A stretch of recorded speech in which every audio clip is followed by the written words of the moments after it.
This watch is probably the reason I'm seated here talking to you guys today. I know, a bit dramatic, but it's the truth. Because for a long period, even if I have to admit it myself, I fell out of love with watches. And this was because the whole watch industry started to feel a bit mundane to me.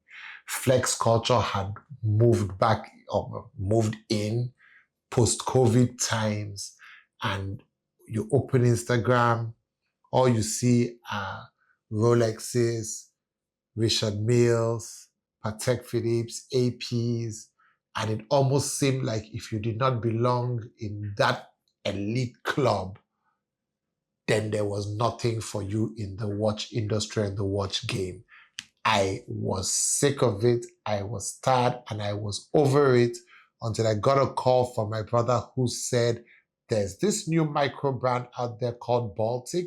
There's the MR01. I want you to take a look at it. I looked at it, I bought it, and I fell back in love with horology. It is One Talk with Francis. I'm Francis, and we're discussing micro brands and why I think they are a breath of fresh air. Let's get into it.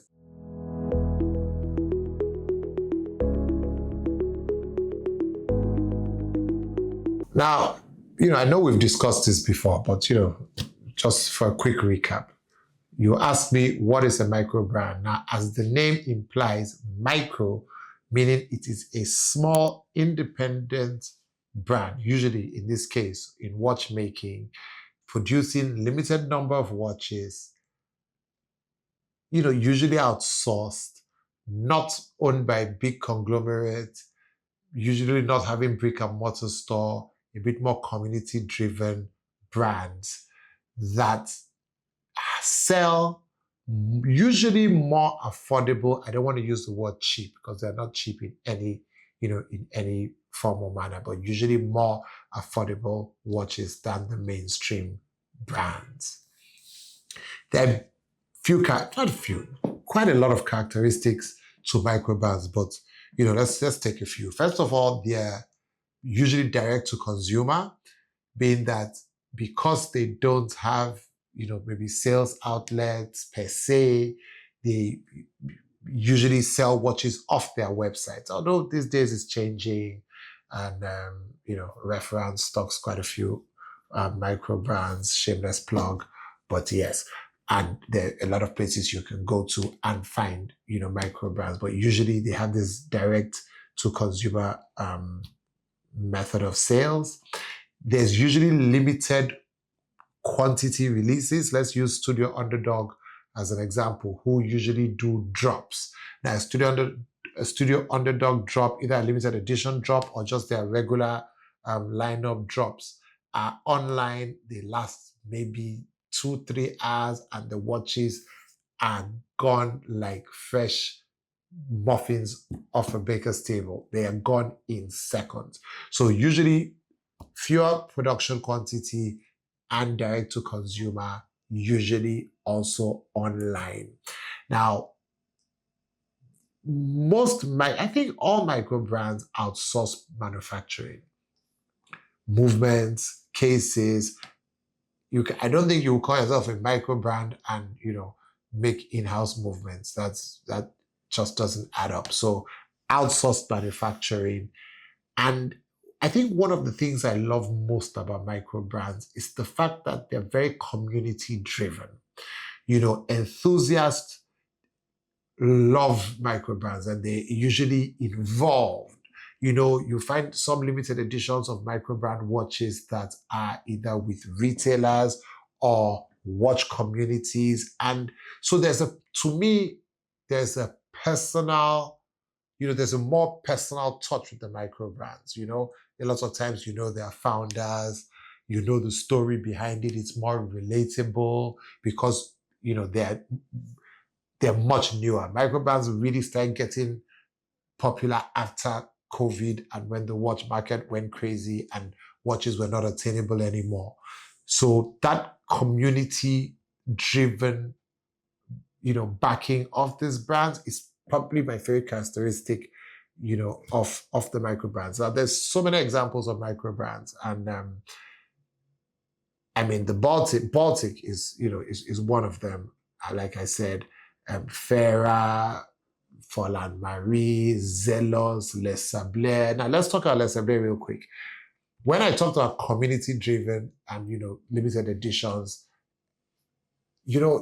there's a limited edition watch Les Sablé watches did with the Miami Watch Club that's what a collector loves. It is, we have Patek Philippe limited editions, we have everybody that does limited edition, AP at the Kings are limited edition, but when you find a limited edition watch that is done in collaboration with a community, I think it's something special. Now, why I said this watch is why I'm talking to you is because it was a total breath of fresh air to me when I got it. I had not seen something that interesting in a while. I had gotten bored and tired of the mainstream brands. I could not necessarily afford the independent brands that I wanted. So the micro brands bridged that gap for me. Now, there's a thin line between micro brand and independent. I know we've discussed this before, but you see, the independents are usually more tied to more complications, in-house movements, usually more expensive. Some brands skirt through, the line in between, like Ming, for example. You could call Ming a micro brand, but they've got 20 grand watches as well. They don't make in-house movements that I know of, but La Joux-Perret movements are not your off-the-mill Miyota movement. So their watch is a bit more expensive. So you could call it a micro brand at one end and you could call it independent. It is a 50-50. But I think generally micro brands are here to stay. Now, micro brands, I did a breath of fresh air because I know a lot of collectors who have all the Grail watches you can think of and have a whole collection of micro brand watches. They don't miss a Studio Underdog drop. You don't miss any limited edition drop. You go out of your way, get whatever it is that you want, from Christopher Ward to Forland Marie, whatever, and they put them side by side with the Grail watches. And sometimes, I'm not trying to compare apples for apples, but you are hard pressed to look down on a micro brand. My Farah World Timer, I can wear it and put it beside any World Timer ever, and I don't feel it is less quality or a less build in any way. I believe that a lot more micro brands are going to push the envelope a bit further, challenge the mainstream brands, challenge hot horology, and make way more interesting watches that are affordable and that are interesting. I think interesting is more the word that I use than affordable, because affordability is still a relative term. Now, I'm a micro brand convert. I love them. I'd like you guys to tell me, what are your favorite micro brands? And yeah, Pop Bad Reference, we've got quite a number of them on display. You could look for yourself and, be the judge of it. It was fun talking watches, guys. Stay safe.